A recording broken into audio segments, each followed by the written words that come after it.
Assalamualaikum, selamat malam. Kali ini saya nggak baca tarot ya.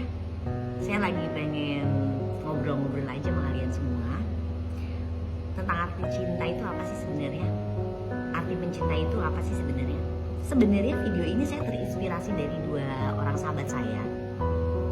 Saya nggak perlu sebut namanya lah ya. Intinya saya terinspirasi dari mereka. Yang pada akhirnya saya mengerti arti cinta. Ternyata buat saya cinta adalah saling ya. Kenapa saya bisa bilang saling? Karena yang pertama adalah karena cinta saling dukung, saling yakin, saling percaya, saling berjuang, saling sabar, saling menahan ego, saling melengkapi kekurangan masing-masing, dan yang terpenting saling bisa berkomunikasi. Dari mereka saya belajar sih arti cinta bukan ingin dimengerti, tapi belajar saling mengerti. Bukan ingin diyakinkan, tapi belajar untuk meyakinkan dan saling meyakinkan. Bukan satu orang yang berjuang, tapi saling berjuang.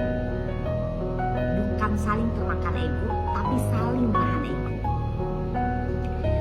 Yang dimana keduanya saling melengkapi dan mengisi kekosongan bersama dan saling komunikasikan. Karena komunikasi dua arah itu untuk menjadi satu tujuan bersama. Cinta itu bukan sekedar kata ikhlas, tapi memaknai dalam hati. Sudahkah ada rasa ikhlas di dalam hati kita sendiri? Karena gini, ikhlas bukan sekedar kata ya. Ikhlas itu murni dari hati. Ketika hati masih menyimpan luka, kecewa, sakit, tapi mulut bicara ikhlas, itu bukan cinta tapi ambisi. Untuk memenangkan persaingan dan membenarkan pendapat berdasarkan ego kalian aja. Gak perlu menjadi manusia yang berdarah-darah dan babak belur dalam cinta. Tapi kerinduan kita memaknai sebuah perjuangan bersama. Karena pada akhirnya ketika dua orang saling mencinta, maka mereka juga saling berjuang untuk menjadi satu. Pesan saya nih buat kalian yang saat ini sedang mencintai seseorang, biarkan cinta itu kalian tanam dalam hati kalian dan berbisik pada langit. Biarkan tangan Allah yang bekerja. Karena tidak ada yang sia-sia ketika kita berbisik pada langit. Semesta akan merespon dan energi cinta kita akan pulih kembali.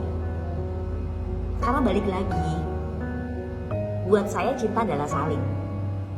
Ketika kata saling gak ada, itu bukan cinta tapi ambisi.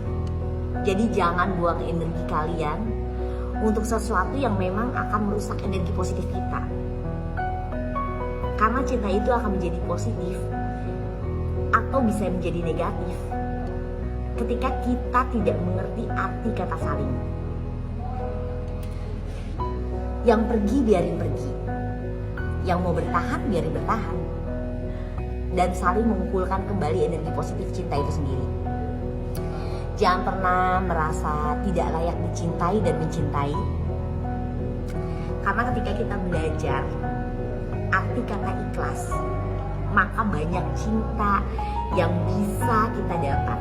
Entah itu dari orang tua, dari keluarga, dari sahabat, dari anak kita, atau mungkin dari orang yang kita nggak kenal, orang sekitar kita yang mungkin tanpa kita sadar sudah memberikan banyak cinta buat kita. Jadi jangan buang energi kamu untuk mereka yang tidak mengerti arti kata saling. Biarkan energi itu lepas. Maka energi cinta baru yang akan datang di hidup kamu jauh lebih positif. Kumpulkan energi cinta itu lebih banyak lagi agar hidup jauh lebih memaknai sebuah arti kata cinta. Begitulah kira-kira tentang cinta. Banyak sudut pandang yang berbeda sih sebenarnya tentang cinta ya. Tapi buat saya cinta adalah kata ikhlas. Saya juga berterima kasih buat follower saya yang bertanya pada saya atau yang konsul ke saya melalui WhatsApp ataupun DM di TikTok. Dari kalian banyak pelajaran yang bisa saya ambil, terutama untuk dua sahabat saya ini yang banyak story mereka yang akhirnya jadi inspirasi saya untuk membuat kata-kata tentang cinta. Jadi mulai sekarang, yuk bangkitkan cinta terhadap diri kita sendiri dulu sebelum kita belajar mencintai orang lain. Karena ketika kita mulai belajar mencintai diri kita, hidup kita jauh lebih baik dan kita bisa merespon cinta yang datang di dalam hidup kita dengan aura yang lebih baik lagi, dengan aura yang lebih positif lagi, dengan cinta yang lebih full lagi, lebih total lagi, dan lebih bisa saling melengkapi. Mudah-mudahan ocehan saya ini, obrolan saya malam hari ini bisa jadi inspirasi buat kalian yang memang sedang galau, sedang memikirkan tentang perasaan seseorang, sedang yang merasa rapuh, bisa menjadi semangat dan memacu kalian buat kedepannya bahwa hargai diri kita, cintai diri kita, dan jadikan diri kita lebih berharga supaya kita dapat feedback yang baik buat kedepannya. Terus buat kalian yang bertanya sama saya nih, Kak, saya sudah lepas dari dia tapi saya masih memikirkan dia. Boleh, kalian boleh nangisin dia, boleh galauin dia, boleh apapun yang kalian rasakan luapkan. Tapi kalian harus punya batas terhadap diri kalian. Entah itu 1 bulan, entah itu 1 minggu, entah itu 2 minggu, entah itu 3 hari. Tapi setelah itu bangkit. Kalian boleh galau, kalian boleh bercerita, kalian boleh luapin apapun. Karena kalau ketika kita sedih, kita tidak bisa meluapkan, akan jadi penyakit buat diri kita. Tapi kita harus punya batasan. Misalnya 1 bulan, 1 minggu, 2 minggu, atau 3 hari paling cepat. Tapi setelah itu bangkit ya, dan jadiin diri kalian lebih bermakna lagi. Jadi galaunya jangan lamaan. Kita harus punya batasan galau buat diri kita ya. Mudah-mudahan kalian semua bisa selalu bahagia, sehat selalu, dan selalu berpikir positif ya.